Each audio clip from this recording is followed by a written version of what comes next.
welcome back to my channel. So, day 1 ko ngayon sa Pilipinas. So, ngayon is pupunta kami sa Jollibee. Kasama ko yung ate ko at sa pamangkin ko.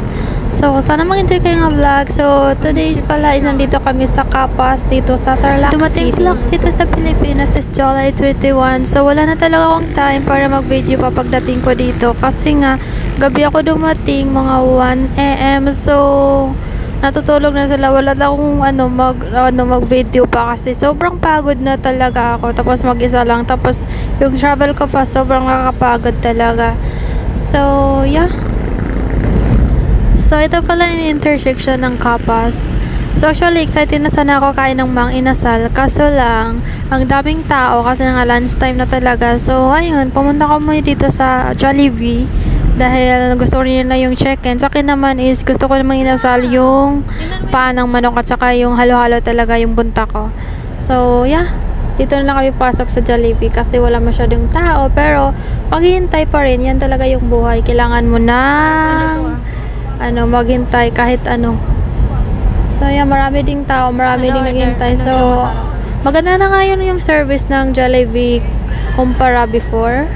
Kasi meron na din silang na what's called that, meron na silang pag mag-order ka, bigay lang nila yung yun, yung tutunog siya pag nandyan na yung order mo, hindi katulad before. So yeah, ayun pala yung cute na pamangkin ko. Yan silang dalawa, nagutom na yan kasi anong oras na. So, after 25 minutes, nandito na yung order namin. So, kain po tayo. Thank you for the blessing. So, yung in-order ko pala is isang chicken lang at saka yung spaghetti. Hindi lang ako nagra-rice kasi nga more on rice naman ako sa Korea. So, yan, na-miss ko yung spaghetti dito. Yung lasa nila iba't iba sa Korea. So, yan na yung food namin lahat. Ayan kami lahat, yung pamangkin ko at saka yung ate ko. So, konti lang naman kami for today's vlog. Char! So, in-enjoy ko talaga yung food dito kasi minsan lang talaga ako makain nito. Tapos, meron man sa Korea pero iba't ibang lasa. Kahit ako pa magluto ng crispy fry. So, yeah. Sana mag-enjoy kayo today's vlog. And, at while busy nga kami dahil gutom na. So, yung camera ko is nakapatong lang pala sa tray na nilagyan ng pagkain namin. Tapos, yung pamangkit ko na maliit. Yun yung binira niya. Ayun, yung mukha namin gulat na gulat kami. So, buti na lang talaga hindi siya nahulog.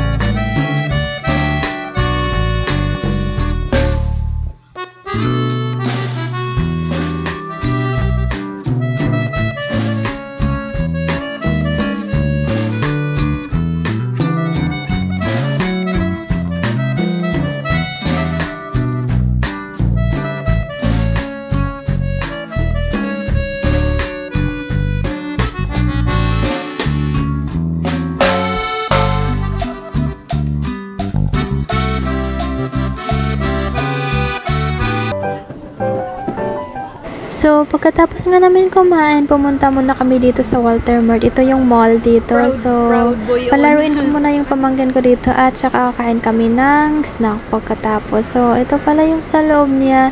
Merong grocery store and meron din sa mga gamit pang school, back to school, and some clothes. Marami din ka mabili dito ng mga dessert. And yeah, pwede ka umupo dito sa gilid-gilid. Meron silang mga upuan and free wifi din pala dito, and meron silang ATM na kung gusto mo mag-withdraw, meron din sila. So yeah, nakaka-relax lang dito kasi sobrang lamig and siyempre mainit talaga sa labas. So maganda talaga magtambay dito. Ayan, masaya na ako makikita yung mga pamangkin ko, nag-enjoy sila sa laro nila. Ayan sila, oh, sobrang cute. Nakakamiss ng maganda, masarap lang pakiramdam na makita mo silang masaya kahit minsan lang to. And yeah, I'm so thankful na nakasama ko sila for today's video. And yeah, I missed them already.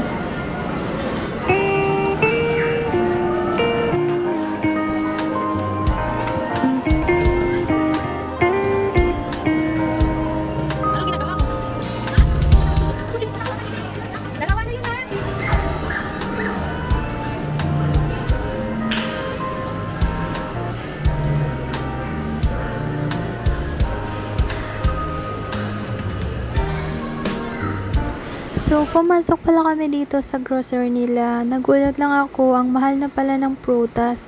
Ang mahal na pala ng mga bilihin ngayon dito sa Pilipinas. Di ko akalain na ganito na pala yung presyo. Yung before na makabili ka ng isang apple na 10 peso, ngayon hindi na. Meron na nasa 25 na siya. Ito na lang. Kaso lang, same lang din. Or ito. Ito na lang yung watermelon na lang. Hindi naman natin kainin dito sa bahay na. Para daw. Sa bahay na. Hindi yan masarap. Natikman mo na ba yan? Natikman mo na ba yan? Eh, hindi pa pala eh. Ayoko yung ganyan ba? Ano yan? Maasim yan. Maasim. Yan. Tag-iisa kayo. Kuha ka. Bilis. Doon sa kabila. Oo. Kuha. Ang laki. Lagkunan mo ng maliit. Oo. Sino pa? Ikaw, unsa mong drinks? Hoy, ano sa'yo? Hoy, wag mong wala pa yung bayad. Ano sa'yo? Sito, kuha mo. Dito, nandito. Sito po, sito. Dahan-dahan. Akon. Ito na lang, Smart C na lang ako. Kami na? Dito na siya, oh. Yeah. Ito, lemon. Wag yan. Ito sa'yo, Or yung malaki na lang bilhin natin. Ayun na, malaki, 53. Yan na lang. Ay, Barbie na din. Ay, ito lang isa. Para Hindi yan asim talaga na asim. Matutunaw yan. Yaan mo na yan. Yaan mo na yan.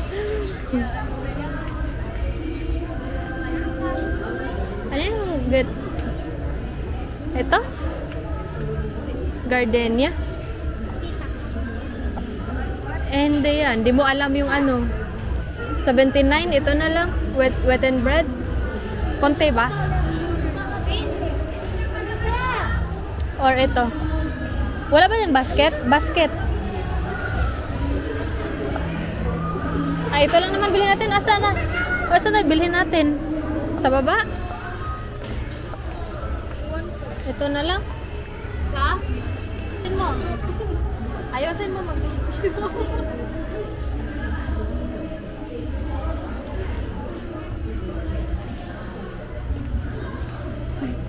Japan, oh. Ito na lang. Japan, oh. Let's go. Para na mabayad. Tara. Japan to, ah. Nag-short ako, ah. Paano mag-short ako?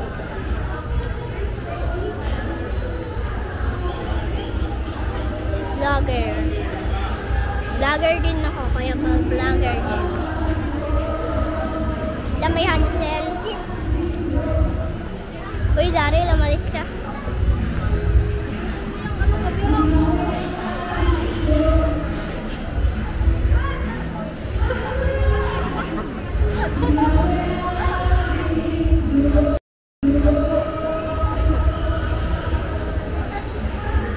Wag yan, hindi yan maganda sa katawan.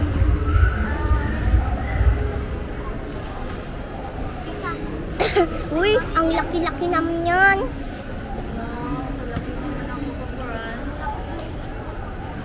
Mahal yun, uy.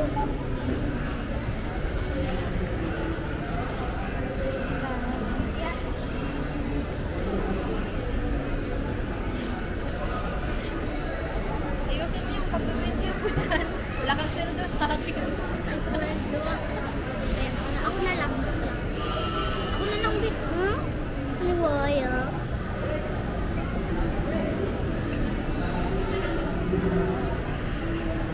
Uy, huwag mo ipindot. Mamaya. Tama na yan. Tama na daw. Patayin niya na. O yung color red. Yung color red. So, ngayon is pauwi na kami. Nakakatuwa lang, nakasakay na ako ng jeep. Yeah. Kasi nga sa Korea is palaging nagbabal. So, dito is nag-jeep na ako.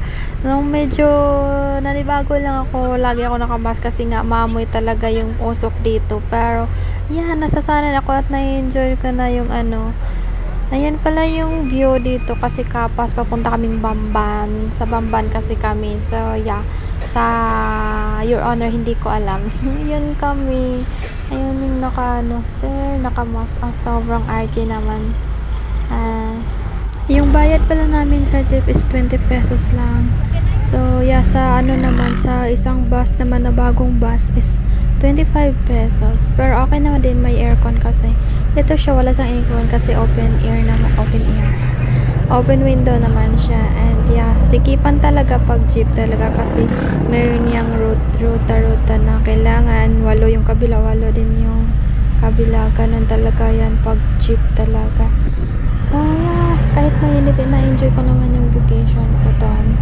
And after this, sasakay naman kami ng tricycle papasok sa bahay ng ate ko kasi nga pwede naman siya malakad pero mahirap kasi meron kami dalang bata.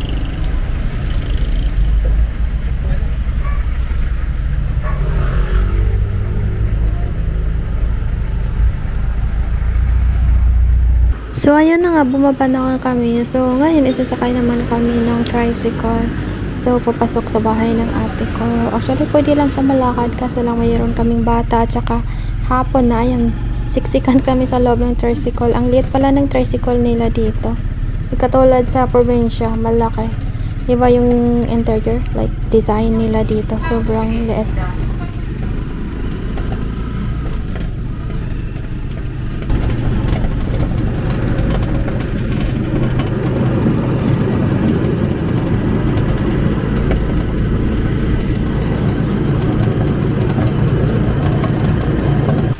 So, ayun na nga, dumating na kami sa bahay ng ate ko. So, bayaran muna namin yung tricycle namin, 40 pesos. Or like, echonon sa Korean won. So, ayun na. Yung bahay ng ate ko, yun lang. Thank you so much for all support, guys. And see you on my next vlog. Day 2 and Philippines. Ayan na.